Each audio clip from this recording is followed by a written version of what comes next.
Today we are going to talk about acute rheumatic fever, and in today's session I would like to discuss about introduction, etiology and pathogenesis of acute rheumatic fever. So let's begin with the introduction of acute rheumatic fever.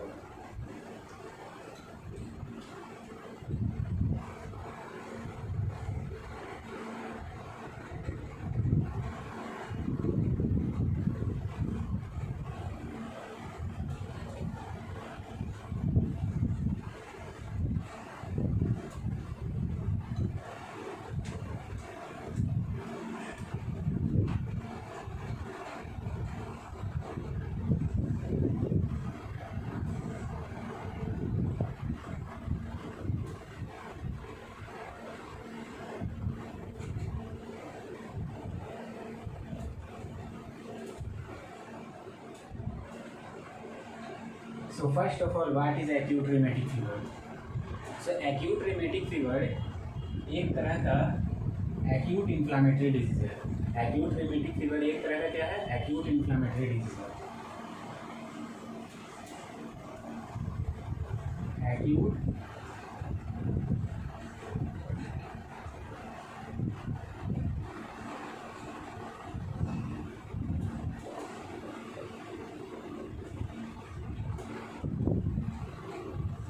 now अब इस acute inflammatory disease में होता क्या है कि there is the diffuse inflammation of the connective tissue. मतलब कि इस एक्यूट इन्फ्लामेटरी डिजीज में क्या होगा? Diffuse inflammation of the connective tissue.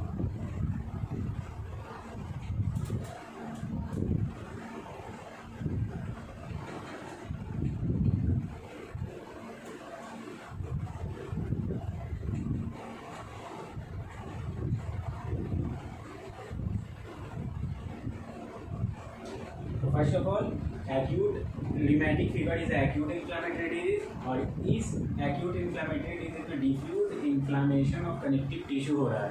That's why this acute rheumatic fever is also known as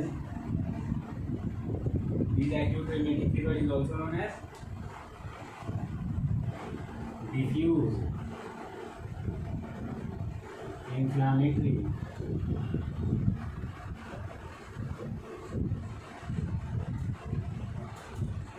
disease of connective tissue.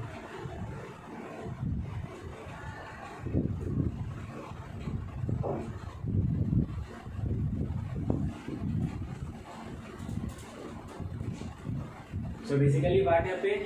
इस acute rheumatic fever में diffuse inflammation connective tissue का हो रहा है. That's why this acute rheumatic fever is also known as diffuse inflammatory disease of connective tissue. अब generally क्या होता है कि कोई भी अगर कनेक्टिव टिश्यू में डिफ्यूज इन्फ्लामेशन होता है तो वो प्रोसेस क्या होता है? सप्यूरेशन से एसोसिएटेड रहता है, दैट इज पस फॉर्मेशन से एसोसिएटेड रहता है. लेकिन एक्यूट रिमेटिक फीवर में ऐसा नहीं होता है. मतलब इसमें डिफ्यूज इन्फ्लामेशन कनेक्टिव टिश्यू का हो रहा है लेकिन ये प्रोसेस सप्यूरेशन से एसोसिएटेड नहीं है. That's why it is also known as non suppurative disease. It is called non-suppurative disease. Now, ये एक्यूट रिमेटिक फीवर अटैक जो करता है वो multiple part of the body में करता है और वो multiple sites of the body को हम लोग प्रिंसिपल साइट्स कहते हैं. अब ये multiple sites of the body पर अटैक कर रहा है. That's why this acute rheumatic fever is also known as systemic disease. तो एक्यूट रिमेटिक फीवर को हम लोग क्या बोल सकते हैं? और इसको हम लोग सिस्टेमिक डिजीज भी बोल सकते हैं.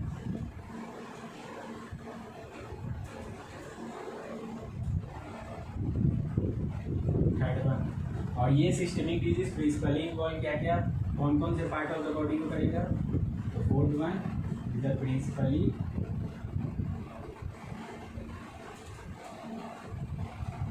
involved. किस पार्ट ऑफ द बॉडी को प्रिंसिपली इन्वॉल्व करेगा?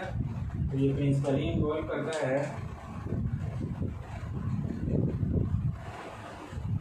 हार्ट को, then joints,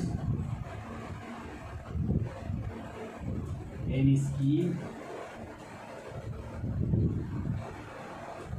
then central nervous system,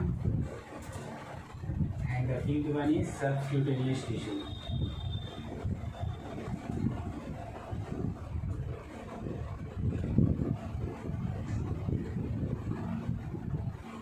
So this is the fourth one. Principally involve क्या करेगा, ये multiple part of the body को इन्वॉल्व कर रहा है, that's why it is a systemic disease. और ये सिस्टेमिक डिजीज क्यों है, क्योंकि multiple part of the body को इन्वॉल्व कर रहा है। तो किस किस पार्ट ऑफ द बॉडी को इन्वॉल्व कर रहा है, तो heart, joint, skin, central nervous system and subcutaneous tissue, इस पार्ट्स ऑफ द बॉडी को ये इन्वॉल्व करता है। अब क्या होता है कि ये acute rheumatic fever does not transmit it from one person to another person, that is it is a non communicable disease. So fifth one is a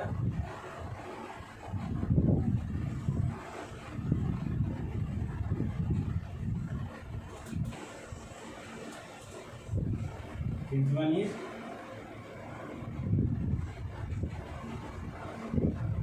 it is non communicable disease.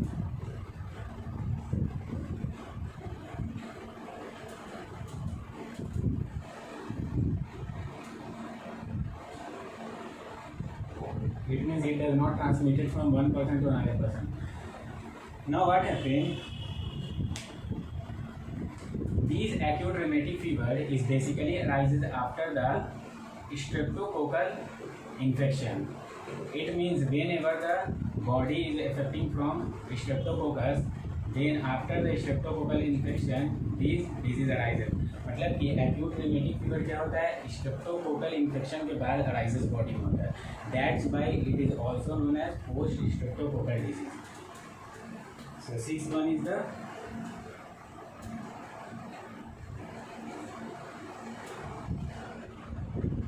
Post streptococcal disease.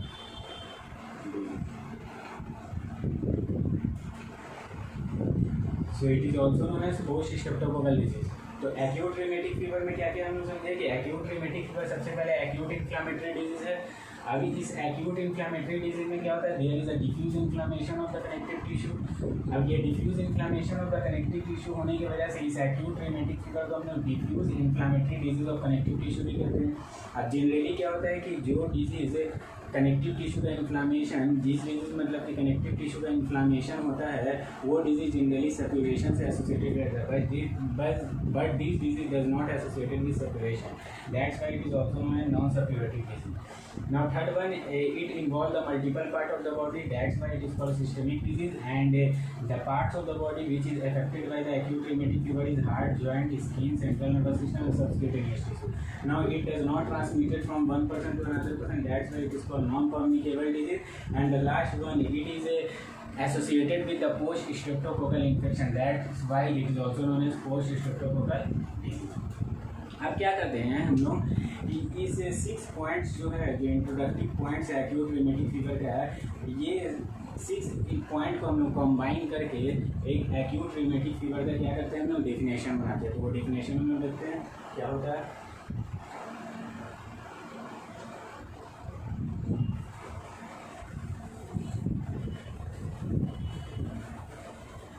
सारे points को हम लोग क्या करेंगे, combine करेंगे, और combine करके एक एक्यूट रिमेटिक फीवर का एक डेफिनेशन बनाएंगे।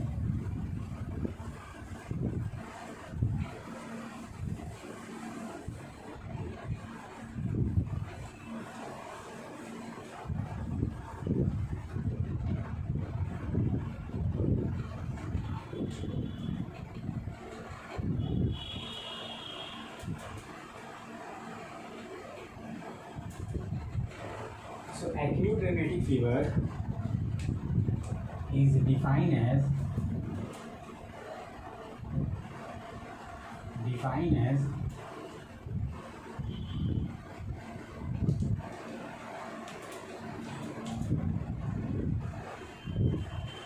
non-communicable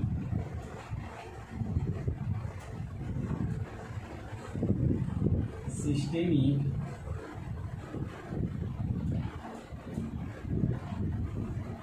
post streptococcal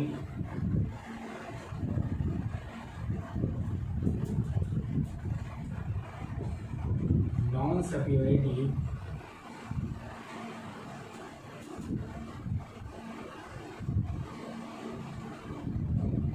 inflammatory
definition हम लोग acute rheumatic fever का क्या बना? Acute rheumatic fever is defined as non-communicable systemic post-streptococcal non-suppurative inflammatory disease principally affect heart, joint, skin, central nervous system, subcutaneous tissue। तो ये क्या होता है? डेफिनेशन हम लोग बनाते हैं किसका? एक्यूट rheumatic fever का। So this is basically all about the acute rheumatic fever. After that, next is the etiology of the acute rheumatic fever। तो etiology of the acute rheumatic fever के बारे में देखते हैं। मतलब acute rheumatic fever कौन सा ऑर्गेनिज्म काउज करता है? So acute rheumatic fever is basically caused by group A Streptococcus. Now these group A Streptococcus which cause acute rheumatic fever also cause pharyngitis. That's why this group A Streptococcus is also known as group A Streptococcus pharyngitis. It means it is caused by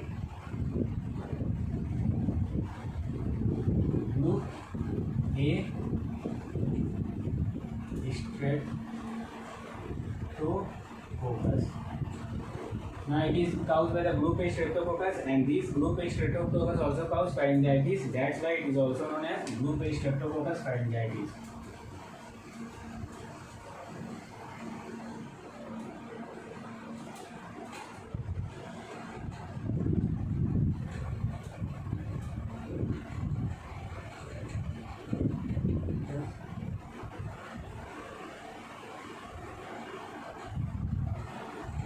Pharyngitis is basically the inflammation of the pharynx. So this group A Streptococcus is also known as group A Streptococcus pharyngitis. Now अब ये group A Streptococcus में भी सारा group A Streptococcus cause नहीं करता है acute rheumatic fever. Within the group A Streptococcus, acute rheumatic fever is caused by beta Streptococcus hemolyticus. It is caused by beta Streptococcus hemolyticus.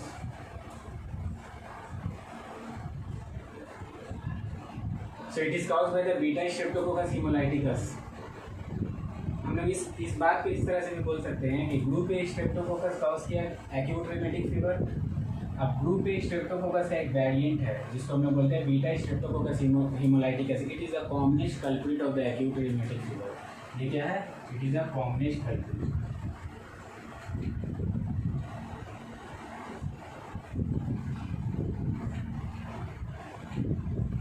Commonest culprit है acute rheumatic fever का। So this is all about etiology of acute rheumatic fever.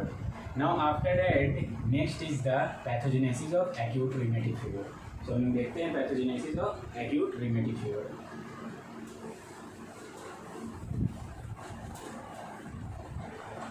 So जैसे ही बात आता है pathogenesis of acute rheumatic fever का, तो हम लोग के दिमाग में दो क्वेश्चन आता है।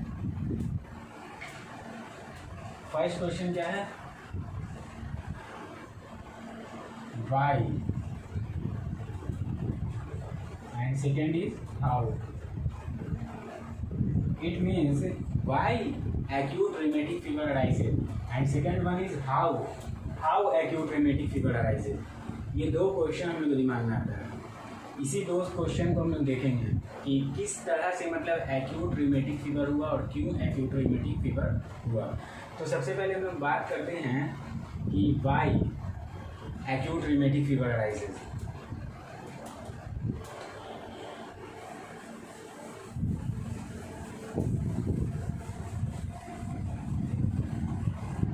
तो हमने का फर्स्ट क्वेश्चन क्या है,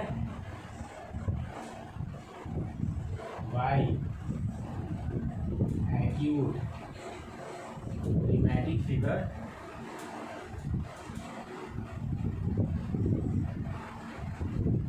arises? क्यों acute rheumatic fever arises होगा? So basically what happened, pharyngitis which is caused by the beta streptococcus hemolyticus, this pharyngitis can lead to acute rheumatic fever, rheumatic heart disease, post streptococcus glomerulonephritis. What does it mean? मतलब कि beta streptococcus haemolyticus pharyngitis cause किया। अब वो pharyngitis को अगर हम treat नहीं करते हैं तो व्हाट हैपन, वो फेरिंजाइटिस कन्वर्ट हो जाता है एक्यूट रिमेटिक फीवर में, या वो फेरिंजाइटिस कॉज कर देता है एक्यूट रिमेटिक फीवर नहीं कॉज किया तो एक्यूट रिमेटिक फीवर कॉज कर दिया, नहीं तो रिमेटिक हार्ट डिजीज कॉज कर दिया, नहीं तो क्या कॉज कर देता है पोस्ट स्ट्रेप्टोकोकस ग्लोमेरुलोनेफ्राइटिस। सो ये क्या होता है कि फेरिंजाइटिस जब Streptococcus beta streptococcus haemolyticus cause करता है तो ये सीक्वेंस चलता है, ठीक है। अब इससे एक चीज़ हम लोग को पता चलता है कि if the beta streptococcus haemolyticus cause pharyngitis in the body of the patient, then in that condition only acute rheumatic fever develop।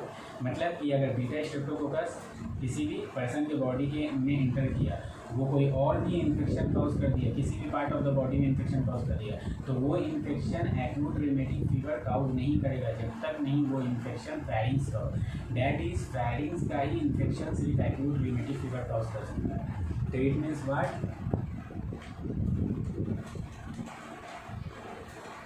Beta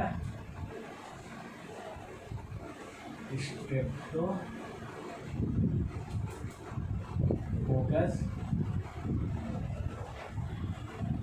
हिमोलाइटिकस, ये बीटा स्ट्रेप्टोकोकस हिमोलाइटिकस क्या कॉज किया, ये कॉज किया pharyngitis.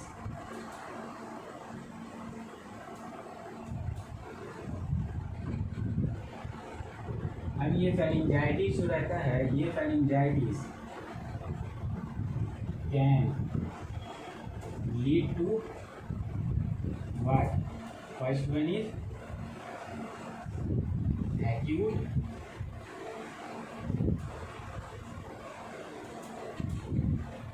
rheumatic fever, second one is rheumatic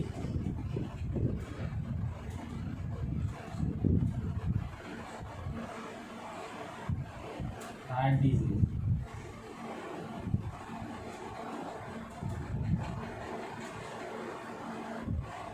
and the third one is post streptococcus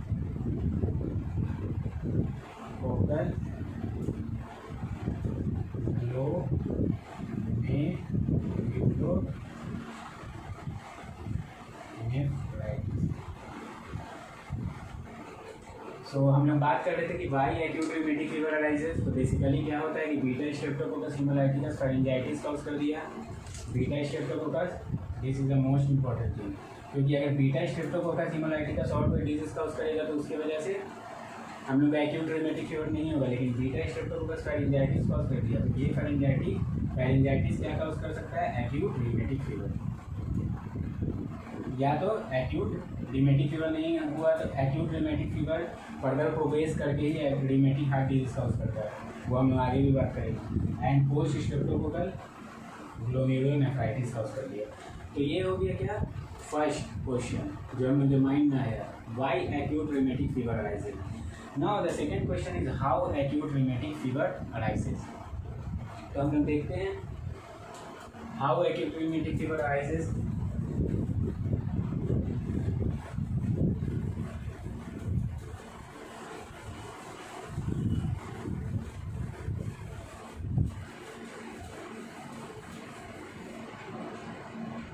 So second question is how rheumatic fever, acute rheumatic fever arises. So acute rheumatic fever arises due to delayed immune response to the infection caused by the beta streptococcus hemolyticus. Acute rheumatic fever arises due to delayed immune response to the infection caused by the beta streptococcus hemolyticus. So acute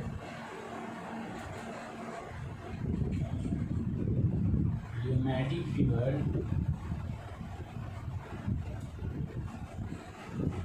arises due to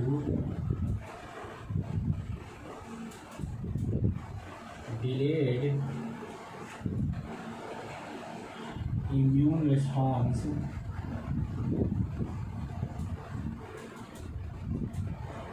to the infection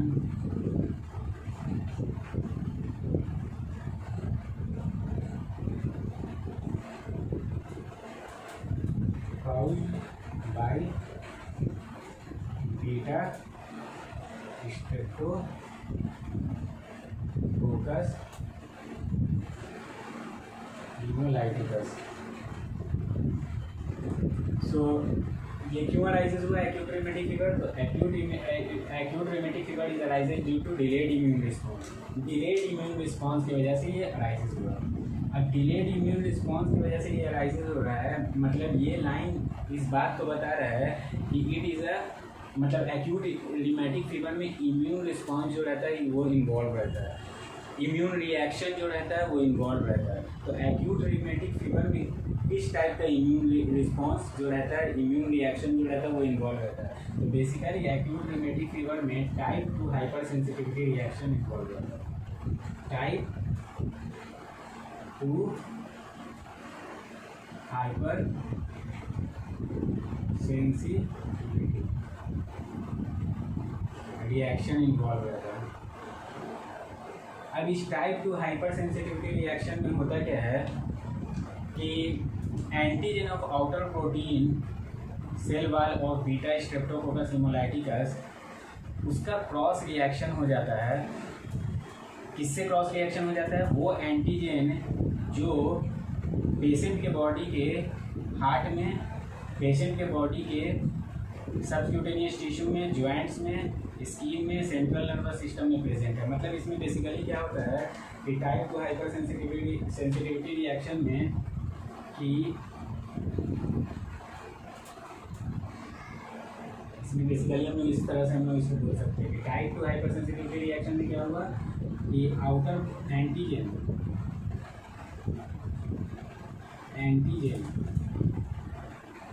of outer protein cell wall of culprit means beta streptococcus haemolyticus. तो antigen जो outer protein cell wall beta streptococcus haemolyticus का था उसका cross reaction क्या हो गया? Cross reaction हो गया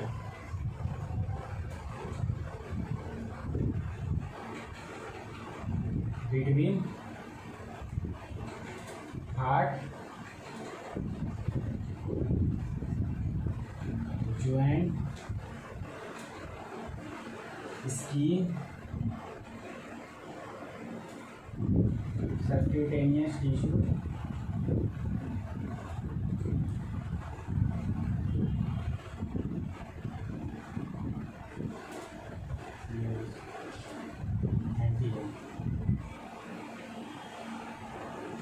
तो बेसिकली क्या हुआ टाइप 2 हाइपर सेंसिटिव रिएक्शन में antigen outer protein cell wall पे जो बीटा स्ट्रेप्टोकोकस हेमोलाइटिकस के आउटर प्रोटीन सेल वॉल पर जो एंटीजन था उसका क्रॉस रिएक्शन हो गया. क्रॉस रिएक्शन का मतलब क्या हुआ?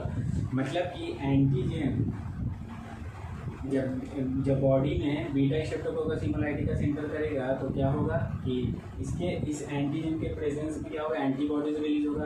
तो क्रॉस रिएक्शन में क्या होगा कि एंटीबॉडीज तो इसके रिस्पेक्ट में रिलीज होगा, लेकिन क्योंकि इसका क्रॉस रिएक्शन किससे हो गया है? टिश्यू के एंटीजन से, तो ये एंटीबॉडी जो इसके रिस्पेक्ट में निकला वो एंटीबॉडी क्या करेगा, एक्ट करेगा इस पर। इसका मतलब क्या होगा, ऑटो इम्यून डैमेज होगा। ठीक है, तो इसमें फिर क्या होगा कि जैसे ही ये एंटीजन आउटर प्रोटीन सेल वाली बीटा स्ट्रेप्टोकोकस हिमोलाइटिकस का प्रोड्यूस किया, तो ये एंटीजन जो रहता है ये इंड्यूस करता है एंटीबॉडी को।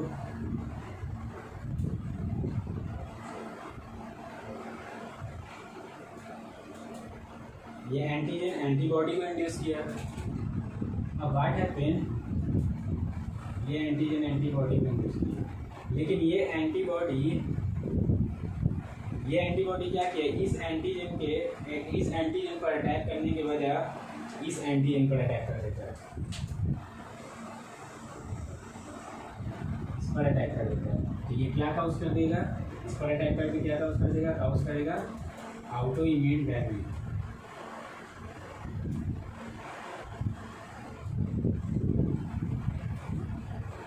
कहाँ पर, एट प्रिंसिपल साइट।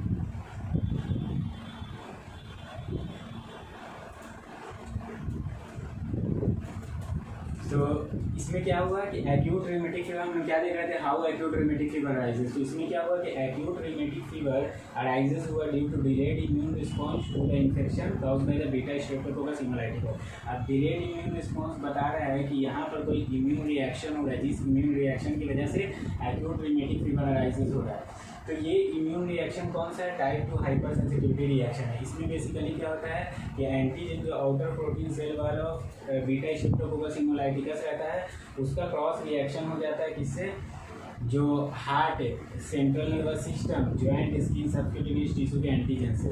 मतलब कि अब ये एंटीजन जो भी एंटीबॉडीज़ को इंड्यूस करेगा वो एंटीबॉडी इस पर ना अटैक करके किस एंटीजन पर अटैक करेगा, हार्ट पर, central nervous system, skin, subcutaneous tissue के एंटीजन पर, जिसकी वजह से क्या काउज करेगा, auto immune damage principal site पर अगर होगा। और इस तरह से क्या होगा कि एक्यूट रिमेटिक फीवर अराइजेस होगा।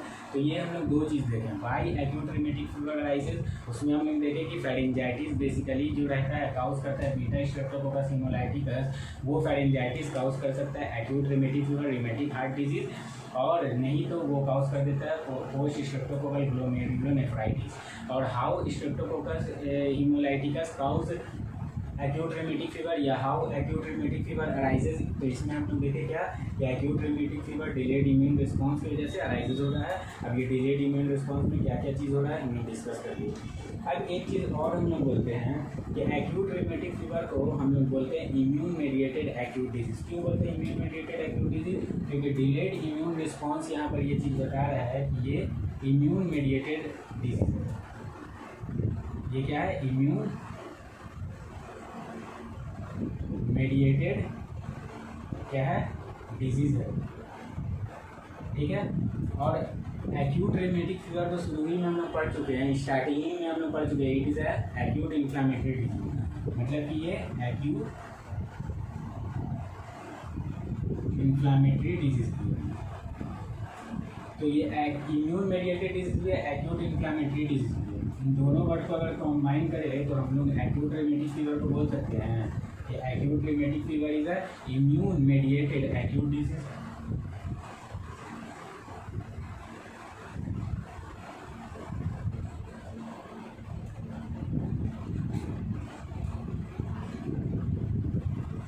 Acute disease. तो कभी कभी क्या होता है कि हम लोग समटाइम एक्यूट रिमेटिक फीवर को इम्यून मेडिएटेड एक्यूट डिजीज भी हम लोग कहते हैं।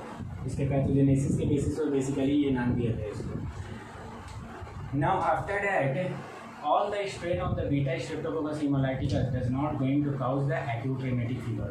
Only the M type 1, 3, 5, 6, 18 and 24 strain of the beta streptococcus hemolyticus cause the acute rheumatic fever. What does it mean?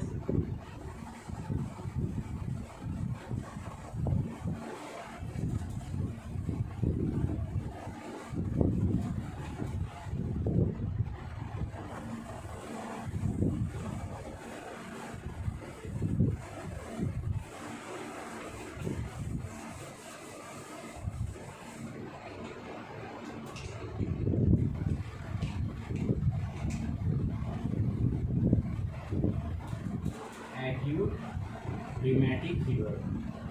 ये एक्यूट रिमेटिक फीवर कौन cause किया है? ये एक्यूट रिमेटिक फीवर काउज किया है बीटा स्ट्रेप्टोकोकस हीमोलाइटिकस।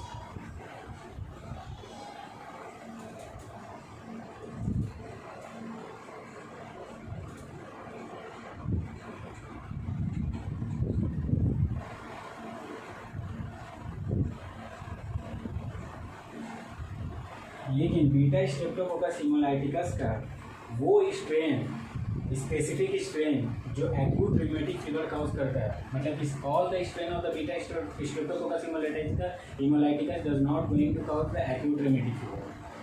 तो वो स्ट्रेन बीटा स्ट्रेप्टोकोकस हीमोलाइटिकस का जो काउज करता है एक्यूट रिमेटिक फीवर, वो कौन होता है? M type 1, 3, 5, 6, 18 and 24। सो ये बेसिकली स्ट्रेन है बीटा स्ट्रेप्टोकोकस हीमोलाइटिकस का जो काउज करता है एक्यूट रिमेटिक फीवर। उसके बाद सबसे last and most important point regarding to the pathogenesis of acute rheumatic fever is that acute rheumatic fever का लैटेंट पीरियड जो होता है, लैटेंट पीरियड वो क्या होता है? 1 to 3 week. Latent period of acute rheumatic fever is 1 to 3 weeks. So this is all about the introduction, etiology and pathogenesis of acute rheumatic fever.